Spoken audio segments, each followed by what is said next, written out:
Bonjour à tous et à toutes. Aujourd'hui, je vais poser la question, quelles sont les formes de spiritualité des peuples autochtones du monde? Et vous allez voir qu'elle est bien différente de la spiritualité occidentale. Dans la plupart des cultures autochtones, la nature est un être vivant.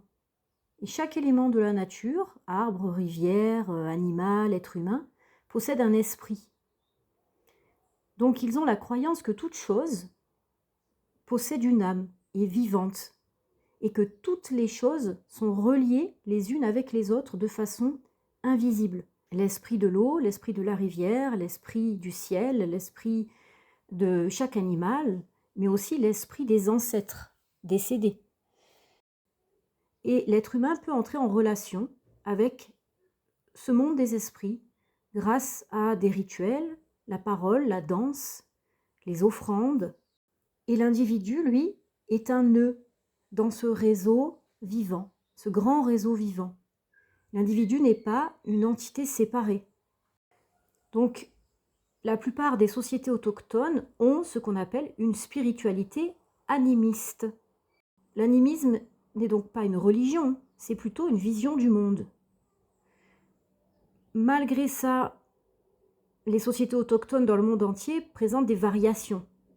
Par exemple, les peuples d'Amazonie ou d'Afrique sont restés profondément animistes, mais d'autres pratiquent une forme de monothéisme autochtone, c'est-à-dire qu'elles ont mélangé le monothéisme à l'animisme. Et l'animisme reste la base de leur rapport au monde. Donc elles peuvent croire à Jésus ou Allah, tout en continuant à honorer les esprits des ancêtres ou les esprits de la forêt. D'autres peuples autochtones, par exemple des groupes amérindiens des plaines nord-américaines, croient en l'existence d'un grand esprit. Et ce grand esprit va cohabiter avec d'autres esprits de la nature. Le grand esprit est la source, les esprits de la nature sont ses manifestations.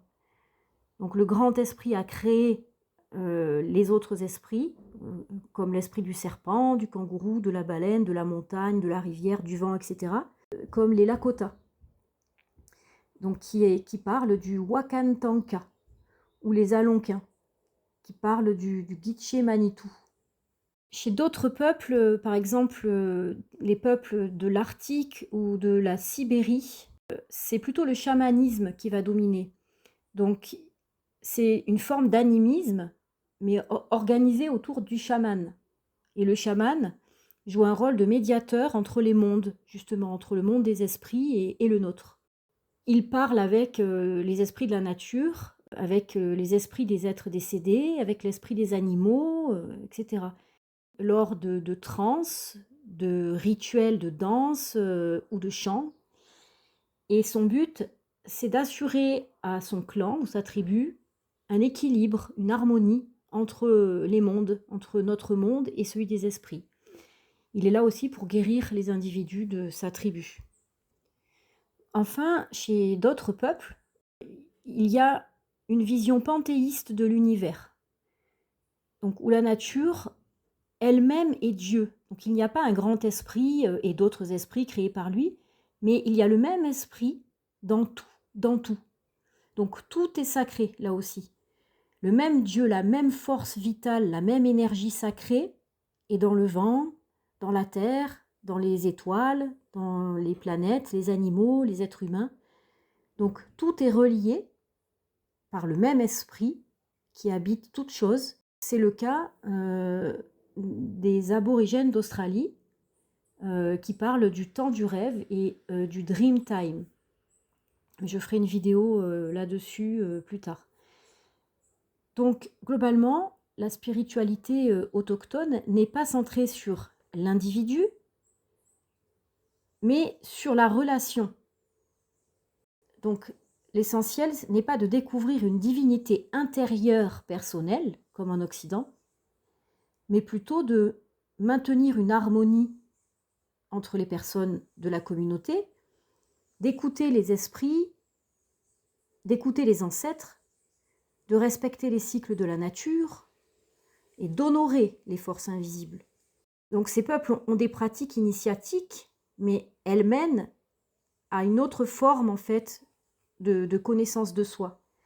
Donc elles pratiquent par exemple les quêtes de vision, l'ingestion des plantes sacrées, ayahuasca et autres, des rites de passage à l'âge adulte par exemple, pratiques chamaniques. Et toutes ces expériences les mènent à une relation intime au monde invisible, mais aussi surtout à une compréhension de leur rôle personnel au sein de la tribu. C'est en ça qu'elles développent la connaissance d'elles-mêmes. Elles rencontrent aussi quel est leur esprit allié, leur animal totem.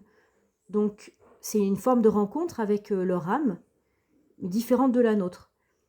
C'est une connaissance de soi, mais pas sous le modèle « je cherche ma divinité intérieure », c'est plutôt « je découvre quel est mon rôle dans le monde et quelle est ma place au sein de mon clan, de ma tribu ».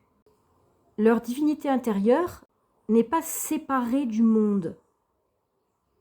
Dans un cadre panthéiste, animiste, comme j'ai parlé plus haut dans cette vidéo, le sacré n'est pas en dedans ou en dehors, comme chez nous, il est partout chez eux. La quête intérieure existe, mais elle prend d'autres formes, beaucoup moins introspectives et beaucoup plus relationnelles, cosmiques, on pourrait dire aussi.